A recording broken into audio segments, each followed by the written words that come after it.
Welcome to the Friday Night Drive podcast, West and South Edition. He's Shaw Sports Regional Editor, J.T. Pedelty. I'm Daily Chronicle Editor, Eddie Carifio. Do we have much to talk about this week? It's week 9. There's not a lot, right? No, we could probably skip this one, but I guess we'll talk it out. Yeah. No, it's going to be just a great week of football ahead. I have a great one that we're going to talk about. Just so many games have playoff implications, and even if it's not a team trying to get in, which are the most exciting ones, you have so many that it's, teams are going to either host a first round game or not host, or have to go on the road, or just this is one of the funnest weeks of the year. I think you were right when you said last week that week 8 schedule had some top bangers, maybe more than week 9, but week 9 for the just sheer number of games that are important and interesting, it doesn't get any better. Not that there aren't some bangers. I'm going to try to guess the one that you said you got the one really good one. I'm going to guess. Would it be Dupec at Seneca? It would indeed. Non-conference game. 8-0 Seneca hosting 7-1 Dupec. Both these teams were quarterfinalists in their respective playoff fields last year. Duran Pecatonica in 3A, Seneca in 2A. I got to get that right. I got a friend who lives up in Pecatonica now. He always corrects me. So I hope I'm saying it right now. But anyway, Dupec's lone loss was a 46-22 loss to Lena Winslow back in week 6. Seneca hasn't lost a regular season game since the fall season of 2021. I think that's right. Sounds right. Yeah. So it's been a minute. Yeah, Seneca runs it almost every down. Quarterback Paxton Gertz is great with his feet. They have a 1,000-yard rusher, Brody Rademacher. Dupec is kind of more balanced. They have 3 rushers that have over 500 yards this season, and one of them's a quarterback, Cooper Hoffman, who's also thrown for over 1,300 yards. They could both end up in 3A, though Seneca, maybe sticks around in 2A. But this should just be a really fun game. I can't wait to be on the sideline for it Friday. Yeah, the top of the NUIC is always really tough. Dupec, obviously, with the loss to Lena Winslow, as many teams have fallen to this year. What do you think the key? You followed the Seneca team all year. Probably know slightly less about Dupec would be my guess. But what do you like about the Seneca team? To if they were to come away with put it this way, if they come away with the win, what's working for the Seneca team? Yeah, the real interesting thing with Seneca coming into the year was, last year, the last previous 2 years where they hadn't lost a game in the regular season, it was all built on the offensive line, and their entire offensive line graduated. And so the people who thought Seneca might be coming back to earth, it wasn't for any lack of skill position players or even the ability or size of those linemen. It was just a matter of, they're not going to be that cohesive. And it turned out they're didn't miss too many steps there. And I think if Seneca does well in this game, it'll be because of controlling up front. I mean, what a boring football answer. But if Seneca wins this game, I think it's going to be because they control things up front, because their power T offense, straight from the 1920s, is going to be holding on to the football and, not handing it to Cooper Hoffman and company to let them put up those big plays. So I think Seneca's path to victory is simply, long drives and control the line of scrimmage. You forgot to mention taking it one play at a time. Well, and turnovers. Yeah. Obviously turnovers. But you know what? I think this one, both these teams are in the playoffs. Both these teams are pretty good seeds, and I think poised to make pretty deep runs in whatever brackets they fall in. I think Dupec's pretty locked in at 3A. Seneca could drop down to 2A. But either way, this is just, you talk about those games where it's like, hey, man, test yourself, get ready for top-notch competition. These two scheduled themselves a banger for week 9. There's another interesting one that's got 2 teams with good records going for the, I guess you could call it the ICE runner-up game down that way, in Manteno and Coal City. Yeah, Manteno. Go ahead. Yeah. For second place in the conference, I think I will personally be the I own up to my mistakes. I kind of thought Pedelty would kind of be that team knocking on the door to be in that top tier of the ICE, behind Wilmington, but it was Manteno. They beat Pedelty soundly and have taken care of everything else. They're 7-1. Actually have a better record than Coal City, 6-2. Of course, Coal City's 2 losses are to Morris and Wilmington, so no shame in those. I think this should be a nice matchup. I like Coal City's chances. I think we'll talk a little bit more about this one later when we get to our picks to click. But Mantino's won all the games they were supposed to. Weren't able to hang with Wilmington, but hey, no one's been able to really hang with Wilmington other than Coal City this year. Yeah, no, I'm saying this is interesting in that one of these teams is going to be very confident going into the postseason. This is one of those, we could probably say this for about, I don't know, all the games we're about to talk about, but it's an early playoff game. Two good teams, good record. I'm stealing my Sycamore Cahokia bit right now that I was going to get into here in a minute, but I'll use it now. Come up with something later. But this is like a playoff type game. Two teams with these records. This is something you're going to, see a little bit next week, definitely in 2 weeks if anyone makes it that far, or if any of these teams make it that far. So this is one of these teams going to be super confident, I would think, going into the postseason. And should be if they, going to win over that other opponent. And you know what? But before we bring in our guest this week, why don't we hit that Cahokia Sycamore game real quick since we have a nice intro to it? Oh, sure. We're going to let that one go fast. Not a lot of playoff implications on that one. Obviously, Cahokia is coming in with one loss. They are the South 7 champs. We're all familiar with the South 7, so we won't get into that right now.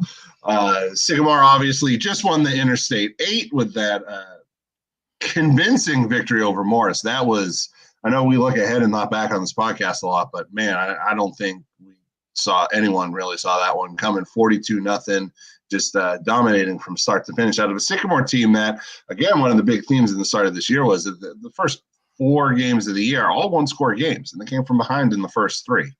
So that's, makes it even more surprising. So this one should also be interesting. Cahokia, on paper, a really interesting team. I got to say, this team looks, I don't want to say it's like a mirror image, but it seems very similar to Sycamore. They have, looks like a good pass-run balance, but without a dominant running back. They have a quarterback that's thrown for 2,000 yards, although Burke Goucher's a little behind that for Sycamore. I think he's at about 1,300 right now. The Cahokia quarterback, I'm going to try to pronounce his name. I believe it's Coriante is how it's pronounced. Coriante Midget is thrown for I'm sorry, he's the running back. The quarterback, Zion Taylor. Got ahead of myself. Zion Taylor's quarterback. He's thrown for almost 2,000 yards, 18 TDs, 5 interceptions. The running backs, that's the split. Coriante Midget, like I said, he leads the group with about 600. Orlando Fridge is in like that 300-400 range. And that's a very similar distribution to the Sycamore running backs where they're at in their stuff. So it should be really interesting, this game. It's the one I'm at Friday, and I'm kind of looking forward to this one. Yeah, South 7 sounds like a Quentin Tarantino movie. I love these matchups. I mean, this is you're talking about playoff matchups. This is a playoff matchup. This is what kind of playoff football is all about. We'll talk a little bit later, probably briefly, about LaSalle Peru going down to O'Fallon. But you have two teams that probably aren't in the playoffs, although LaSalle Peru has a chance. But, this is what it's like, when you get in the playoffs and all of a sudden, hey, there's a team where I have to look on a map to find out where the town is. The kids have never been there. They don't have no common opponents. These are fun matchups. So it sounds like, from the research you've done, the excellent research that you've done, that this on paper looks like a good one with 2 similar teams. Yeah, it's a pass team, which Sycamore's had some success against. Muhammad Seymour comes to mind in week 3. That was a team that threw the ball a lot. Now there's a giant asterisk on that one because their top receiver ended up getting hurt in about the second or third quarter, and then they just switched up to running the ball. But Sycamore already had, I think, 1 or 2 interceptions at that point, and it'd been solid. I think they were losing at the time. It was a back and forth game. I don't remember exactly when the guy got hurt, but it was a close game, and then they had to switch the run. So the point being, Sycamore has been extraordinary with the pass, defending the pass this year. I think they forced like 11 interceptions. In fact, in the Morris game, it was I wrote it down because I knew I'd forget who had it. It was Kanan O'Donnell had 2 picks against Morris. So their linebackers could get the picks too. He's a linebacker. Cooper Bode a couple weeks ago had 2 interceptions. So just strength versus strength. This is going to be exciting. Yeah. Speaking of exciting. Yeah, I was going to say, now talking to those playoff versus playoff matchups and everything would be a great time to bring in Sam Ramirez from Shaw Local Radio. Sam, how's it going, man? Hey, good JT, good Eddie. How are you guys doing today? We're podcasting, man. Life is good. The sun is shining.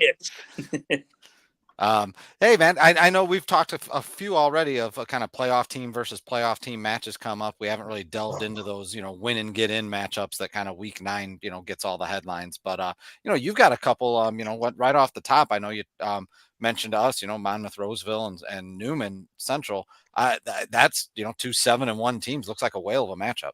And it's not often you get 2 conference champs. The Three Rivers, of course, has the Rock in Mississippi, and it's not often you get conference champ versus conference champ going into week number 9. And I think coming into this year, I think a lot of people thought it'd be Princeton and Rock Ridge as conference champs, but the Titans and the Comets basically ran the course in their respective divisions, and now it sets up a fun week 9 matchup Friday night at Roscoe Eads Stadium in Sterling. You look at Monmouth Roseville, their quarterback Andy Myers, dual threat quarterback. He throws well, he runs well, and that Newman defense, year in and year out, always a stingy defense. They allow just 13 points per game, so something's going to have to give. And again, a matchup tomorrow between 7-1 teams. That should be a fun matchup between Newman and Monmouth Roseville.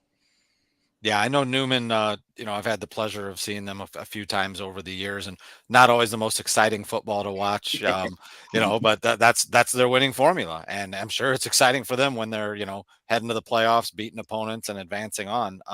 But so much, even when we write previews for Friday Night Drive, which has previews for pretty much every football game just about in the northern part of the state outside of the city, and some of the city ones too. So everyone should check it out. Available now on FridayNightDrive.com.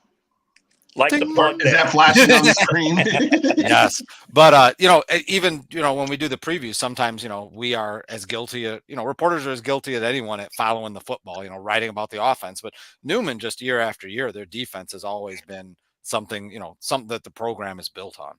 Yeah, it has, even going back to when Mike Poposi was the head football coach there. And obviously Newman has won the state championships. And a lot of those years, it came down to defensive stops and the defense in some of those playoff games. And, this year, I think they've given up, I want to say maybe 110 points in their 8 games. And just a tough style of defense. And it's like you said, their offense, sometimes they're going to lull you to sleep on offense. But it's been a formula that has worked for so many years at Newman High School.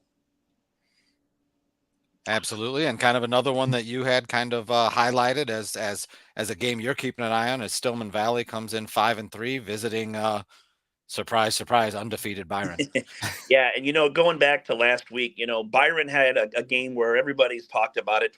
People are still talking about that game to me, and it's Thursday. But, yeah, Byron won that game 29-28, and the Tigers are now 8-0. And their last regular season loss actually was in August of 22 against Stillman Valley. It was a week 1 Stillman Valley win 15-7. And I don't think some people realize, you guys mentioned earlier, the fun about playing a team you're not familiar with. You got to look on a map, see where that team's at. It's not the case with Stillman Valley Byron. They're separated by just 4.5 miles on Route 72. So 2 towns that have, strong traditional programs. Of course, Mike Lawler's been the head coach at Stillman Valley for 27 years. He's brought home 6 state championships to the Cardinals. Of course, Byron in recent years and what Jupp Boyer's been able to do, it's incredible. But you can always throw that out when these teams play. These kids know each other. And I don't know if you guys remember, but back before the season started, we had that scrimmage that could take place the weekend before week number 1. Guess who scrimmaged? Byron and Stillman Valley got together in a preseason scrimmage. So these programs are familiar with one another. And I do think Byron, obviously already conference champ, the favorite going into that game, but just a fun rivalry game to highlight. And Stillman Valley, the team sitting there with 35 playoff points right now, so they should get to 40. They come in with 5 wins, so they should be all right getting into the field unless things break in a really unusual way. So really just a good test for them before they head into the playoffs. Yeah, absolutely. And you know what? And I was looking at Steve Soucy's report, and there's the possibility Stillman Valley Byron projected to maybe play in round 1 of the playoffs if Byron gets the win on Friday. So all Stillman has to do is beat Byron this week, and they don't have to play him next week. Boy, that seems like an easy formula, does it? Hey, we'll beat you this week. We don't have to see you next week. That's simply what I would do. Right. Genius. One other one up your way before we switch to 8-man. I was going to mention to kind of Sterling's 5-3, Moline 6-2. Sterling visiting Moline. Sterling Golden Warriors, another one of those teams. They have 34 playoff points. They should be all right on all the projections I've seen.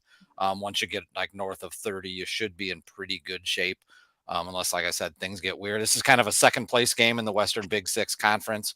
Nobody was able to touch Quincy this year, which it's amazing the program building that Quincy's done here in recent years.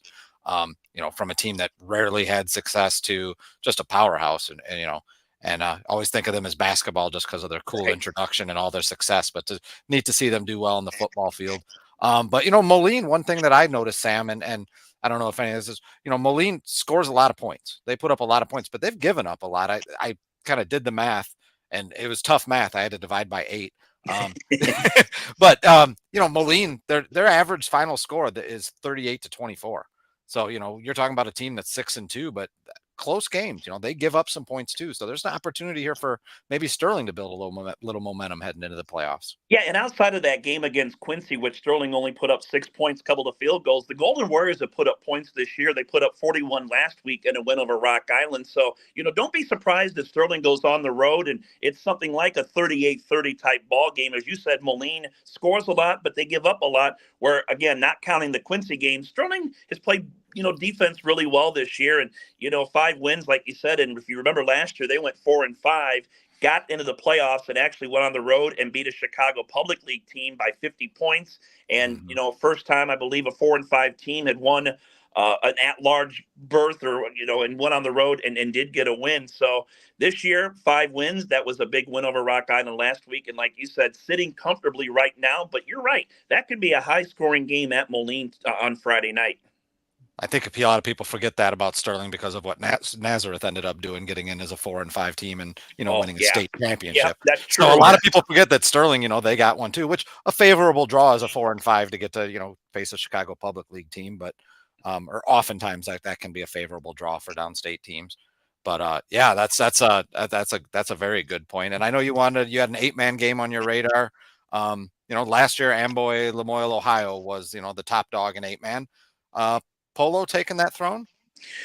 It's there for Polo to take. Polo's 8-0, and, they did not play Amboy this year. Amboy went in that Western Division where they play like Biggsville West Central and Prairie Center, different schools. But Polo has really taken care of business with that win over Milledgeville. They really thumped a 6-1 West Carroll team last week. And now they got a chance to knock Orangeville out of the playoffs. Orangeville 4-4. That game is in Orangeville on Saturday. But what Polo's been able to do is just incredible. They had a 2-year All-State player named Brock Solto who graduated last year, and he was the Sauk Valley Media of the Player of the Year for 2 years in a row. He graduated, and they thought it'd be a rebuilding year in Polo. Not the case. The Marcos have a chance to go 9-0 and maybe grab the number 2 seed in the playoffs when that gets announced on Saturday. One of my favorite nicknames. One thing I do want to point out, yes, the Marco Polos. The other thing I want to point out, opposed to stealing JT's thunder inadvertently, is I do know not a lot about 8-man, but Hiawatha being 8-man, know a little bit about the playoff structure. 4-5 can get you in. Hiawatha's made the playoffs at 4-5. I think 2 out of the 3 years they were in the postseason. So Orangeville isn't necessarily knocked out with a now if they get in at 4-5. I haven't seen Seuss's projections on 8-man yet. I'm sure those are coming soon. But Orangeville still probably has and especially with it being the closed loop that they play, they probably have enough playoff points to I think they use that same formula to get in. I think Orangeville might actually be in even if they lose to Polo, which seems, like you said, the Marcos are having themselves a year. Well, there's 3 teams right now that are 4-4 in 8-man football. 2 of them are going to get into the playoffs. and I believe it's Metro East Lutheran, and they got a forfeit win over Danville Schlarman. So they're already going to get that 5th win Friday, so they're in. And then there's another 4-4 team that I believe plays a 1-7 team. And I don't remember the names of the schools, but if that team wins, then they get to 5-4, and they would become the 16th seed. And now that I think about it, it's Alden Hebron. So therefore, if Orangeville was to beat Polo, they would get in based off playoff points. But it would take a big upset if for Alden Hebron to lose and then Orangeville to kind of back their way into the playoffs. Yeah, 8-man. Well, okay, I apologize. That's yeah, the 8-man bracket is set up. They do the selections the same as IHSA. They use playoff points, they use record, but you only have a 16-team bracket for now. Eddie and I have talked a few times over the past couple of years that we've been doing this fantastic podcast that you all love so much. But we've talked a few times over the year that 8-man, the idea is that the goal when they started it was, if we can get to 32 teams, we think there's a great chance the IHSA takes it over. I think it's at 30 this year. So we could see it becoming an officially recognized or at least emerging IHSA sport soon. And did we just lose Sam? We did, I guess. Hey, we just got Sam back. Yeah, I apologize. I apologize for the Orangeville thing, man. You didn't have to run off. I'm sorry. Sam was 4-5. He got cut. He didn't make the cut. Yeah, once Eddie said, "You know what? He stole my thunder." Click. I'm hitting it off. I can't say I blame you. No, you guys do a great job.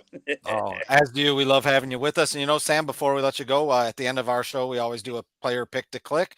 Yep. But since you're going to be departing from us here to go, I'm sure, do some game prep for Friday night at some point. If you would, who's your pick to click for week 9?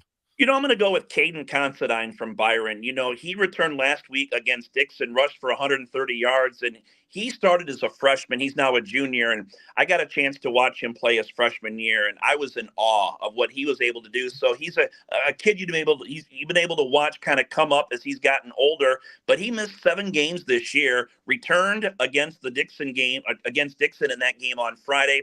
And I think playing your rival Stillman Valley, I look for him to have a big game on Friday night. Caden Considine is my player to click this week for Byron. Sounds awesome, Sam. Thanks again for joining us, man. Hopefully we'll see you somewhere down the postseason. I hope so. Thank you, guys. Take care. See you, man. Where to now, great Eddie? Stuff. What was that? Where to now? Who you want to talk? Let's stay in the BNC. Let's stay in the BNC while we're up here. I did want to just touch on Genoa Kingston at Rockford Lutheran. GK needs a win to get in the playoffs. It's looking like less and less 4-win teams are getting in maybe than Seuss had thought. That seems to be accurate, right? Yeah, I know after week 7 he had been looking at about 10 to a dozen. After week 8, now he's talking 4 or 5. But we had just a conversation with him the other day. There are so few 4 and 4 versus 4 and 4 matchups this week across the state that it really just depends. If you have a couple teams that are 3 and 6 knock off a team that's 4 and 4 or some matchup like that, it'll open the door for a lot of teams. So I think we're still looking at somewhere in the likely, somewhere between like 3 and 9, 4 and 12, something like that, 4 and 5 teams getting in. But there are a lot of paths where none, we even came up in my conversation with Seuss that is it possible 5 and 4s can miss out? And the answer is yes, absolutely. A couple 5 and 4s might miss out. So you just got to see where the games fall. Which brings us to Genoa Kingston at Rockford Lutheran. GK comes in at 4 and 4.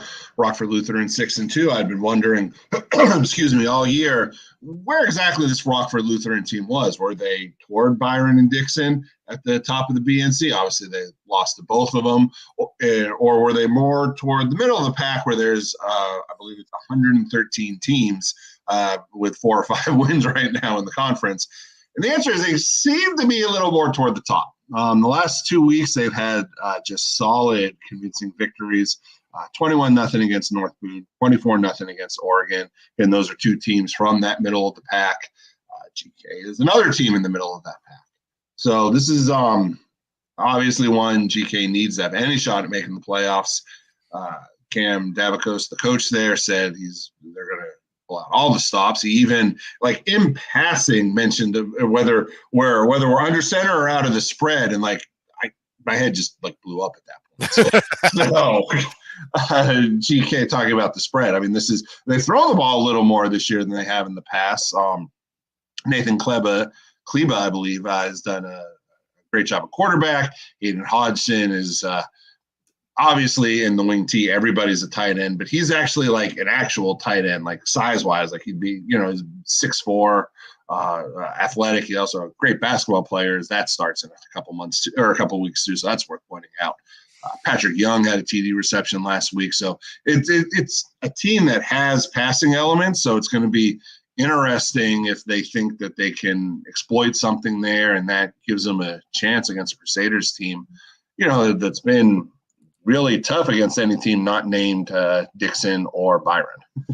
Yeah. First up, we need to make T-shirts. That is fantastic. In the wing tee, everyone's a tight end. I love that. Secondly, you talk about Genoa Kingston. That's a team, they got to pull off a bit of an upset this week if they want a decent chance, really any chance to get in the playoffs. And that's kind of, sometimes you look back and at teams and boy, they had a couple of close losses this year. They had I think it was back in week 3, they lost on a field goal 3-0. Yeah, to Oregon. Mm-hmm. And then they had that home loss a couple weeks ago to Stillman Valley where they lost 22-20. Those are the ones that can haunt you. But the Cogs have a chance to kind of exercise those ghosts if they can get a win here and find their way into the postseason. Yeah, it would be something that'll be 5 points, including an overtime game that keeps them from the playoffs. That's just a kick in the teeth type season. But like you said, they can keep that from happening, control their own destiny here. It definitely would be an upset, but it's still, not an unwinnable game by any stretch. Yeah, another team we talked about that cutoff kind of floating around between, are a few 4 and 5s going to get in? Are a few 5 and 4s going to miss out? Dwight Gardner, South Wilmington is 5-3. They're playing 5-3 Marquette. 2 teams, same conference, very similar situations.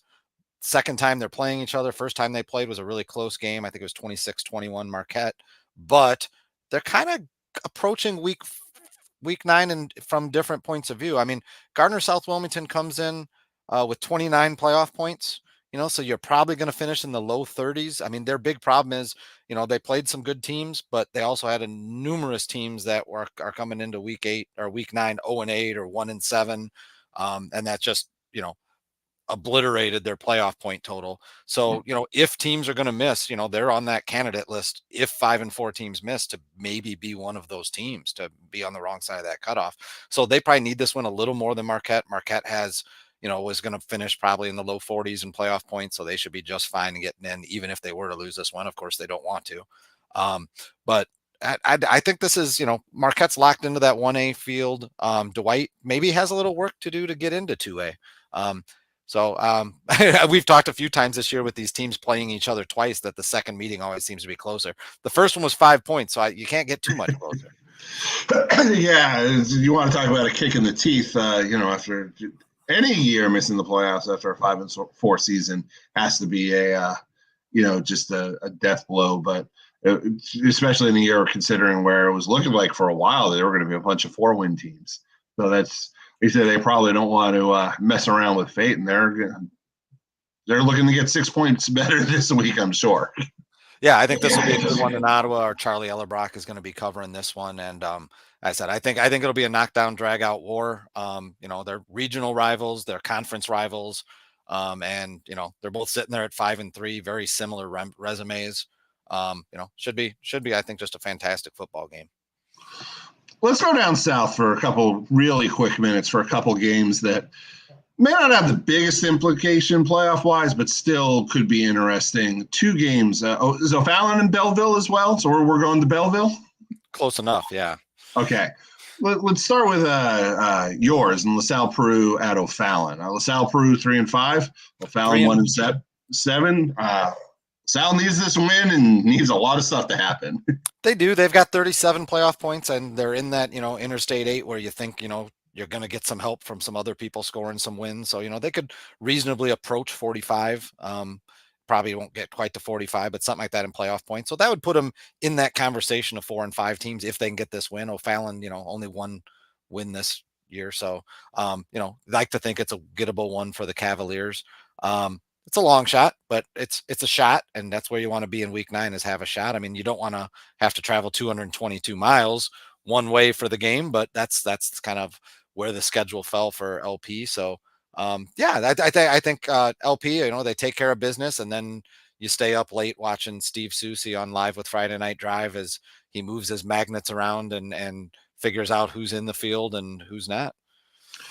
Then, then staying in the Interstate 8, traveling down south. Not a lot of playoff implications when Caneville battles Althoff Catholic, but it's interesting pointing out because Althoff comes in 8-0. So it's they're a 1A school, but it's yet another team with not just a winning record, but 6 or 7 wins or more that Canelan has to face. They've been loaded up all year. They've gotten back on track here a little bit, but still, obviously, those losses to Rochelle, Sycamore, and Morris after having beaten Wakanda and Washington earlier in the year, who were both 6-2. So this is going to be really interesting. Althoff's played. I looked at their schedule. They played a lot of schools bigger than Canelan for a school that's a 1A. They've played a lot of big schools, so that factor you could probably just take away. This is going to be a battle of 2 really good football teams. Obviously, Althoff wanting to go in undefeated into the playoffs. That's usually a 1 seed. Canelan, obviously, 6-3 would be a lot better than 5-4, and just momentum-wise, they could use that, get that confidence back. That's kind of what Coach Michael Thorgerson was saying. It's key for this team is to play confidently. They kind of lost a little bit of confidence, when they played those I-8 powers, and got that back a little last week, but wants to see it this week against a good Althoff team. Yeah, and this is nothing new for Althoff. They're an independent. I know they used to, I think it was week 9, and we're talking like early 2000s, the early aughts here. But I think Streeter used to always finish up at Althoff or with a home and home with Althoff. So Althoff looking for opponents up this way in week 9 from schools that are a little bigger than them. Is nothing new.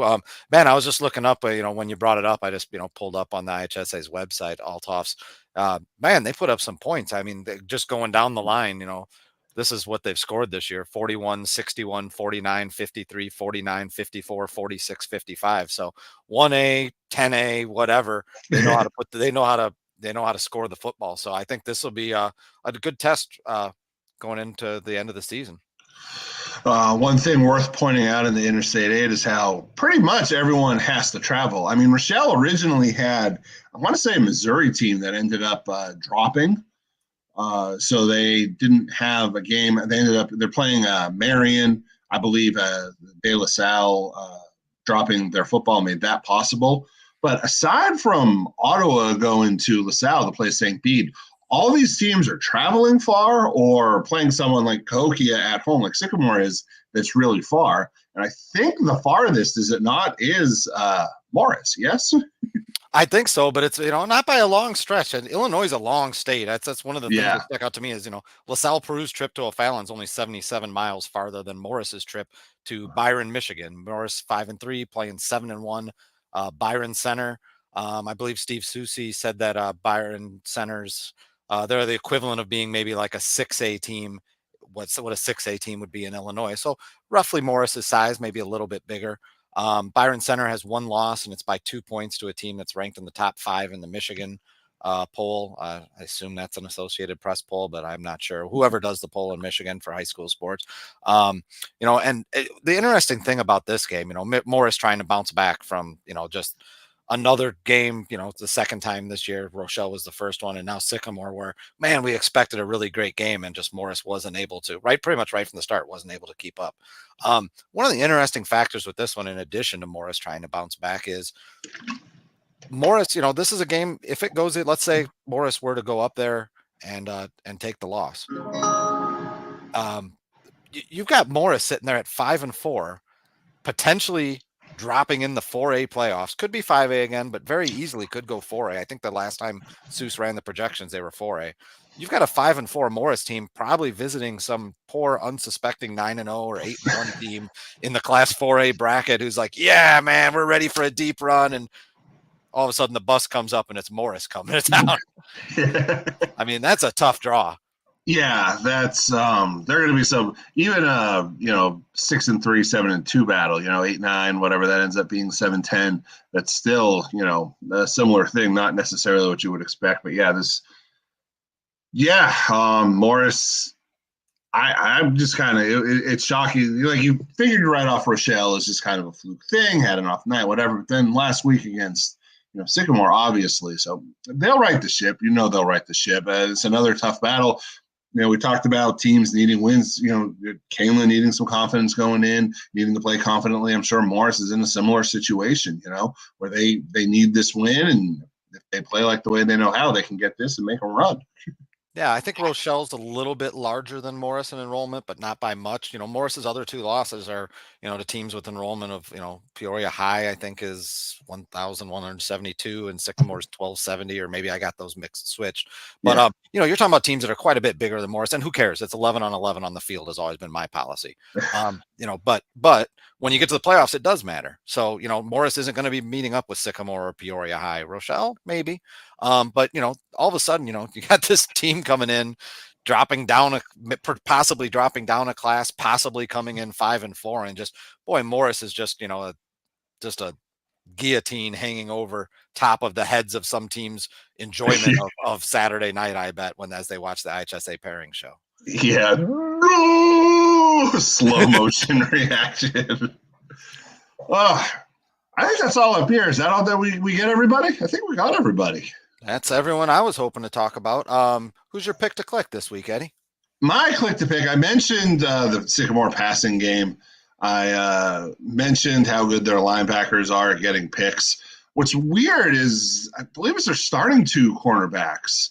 Dylan Hodges and Thatcher Friedrichs don't actually have interceptions this year. It's the safeties, Carter York and Burke Goucher. It's the linebackers we mentioned, but their cornerbacks don't have a interception this year. And they're playing a team that throws the ball a lot. I'm going Thatcher Friedrichs in this one. He's also their kicker, by the way. He actually threw a key pass and a win on a broken play earlier this year that actually set up one of their wins. I think it was against Oswego East in week 2. Key play to actually win that game. But he's generally a cornerback. He also handles kicking and punting duties. I think it's set up. Even he's a pretty strong defensive player, and should be a close game. Although all of a sudden now Sycamore is turning with our close games into what would you think are close games into blowouts. Kicking could be important though if this is the close game, like it should be at least on paper. Well, Thatcher Friedrichs from Sycamore. One thing I want to point out about Friedrichs too is that he does a charity for the last 2 years now. Alex's Lemonade Stand is the name of it, I believe. And you could go on there and search his name if you're interested. But he, and for every kick, extra point, and field goal he makes, he donates a certain amount of money to their cancer research charity. And he raised, I think it was over 3,000 last year. I think he was sitting over 2 early in the year when I did the story. He's probably past that this year. So there's also an element to it that I thought is worth pointing out. So my click to pick, Thatcher Friedrich Sycamore. That is awesome. Also awesome that your click to pick, you legit think he might get picks. So that's I like it as a defensive back. Mine, I'm going to that matchup, Coal City, Mantino. I'm going with Landon Benson. He's the running back. He's a key defensive player. He's a punter. He's a place kicker. I think I said before, he drives the bus. He does everything for Coal City. Just a standout kid, standout athlete. He has what could be a tough matchup with 7-1 Mantino, but as good as the Panthers have been, and as I said before, they've won a few that I didn't think maybe they would. I don't think they have anyone to match up with Landon Benson. I think he has a really big week 9, and he and the Kohlers head into the playoffs with a full head of steam. And we will cover them and talk about whoever they have in round 1 next week. So he's been JT Pedelty. I'm Eddie Carifio. See y'all next week. Take care.